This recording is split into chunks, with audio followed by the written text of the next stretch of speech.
Inilabas ng mga otoridad ang bagong CCTV footage sa isang condominium building sa Maynila kung saan dinala ang umano'y hazing victim na si Julio Servando. May ulat on the spot si John Consulta. John? Marisa, sinasagawa ang parallel investigation ng NBI ay naglabas na nga sila ng mga pinakabagong CCTV footage na nakunan dito sa One Arthur's Place noong Sabado ng gabi.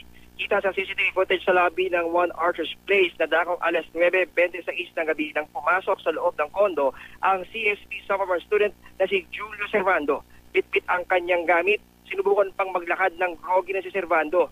Pero maya-maya lang ay bago ito pumasok sa elevator, bigla na lang tumumba si Julio at napahiga sa sahig.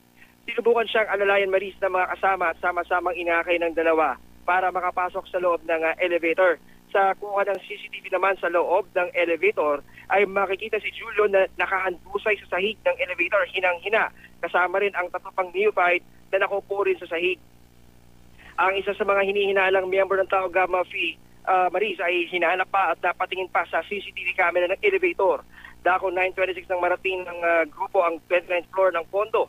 Ayon sa NBI, makikita sa CCTV video na sa baba pa lang ay nakitaan na ng matinding panghihina si Julio, pero pinilit pa rin niyang iakyat sa pinilit pa rin siyang iakyat sa kondo at sa halip na dalhin sa ospital. Sa ngayon ay inaasahan ng NBI, Maris, ang paglutang ng isang testigo na maaaring maging susi daw sa kanilang isinasagawang investigasyon. Sa ilang minuto na nakakaraan lang, Maris, nang kuha na rin ng NBI itong caretaker nga itong bahay sa Palanan, Makati kung saan sinasabing pinangyarihan ng hazing incident noong Sabado. Inaasahan nilang makakuha ng iba pa mga impormasyon kaugnay sa mga taong may kinalaman sa nagganap na hazing rights. Yan muna litos mula pa rin dito sa Makati. Balik sa iyo, Maris. Maraming salamat, John Consulta, at mga kapuso, pasintabi lamang po sa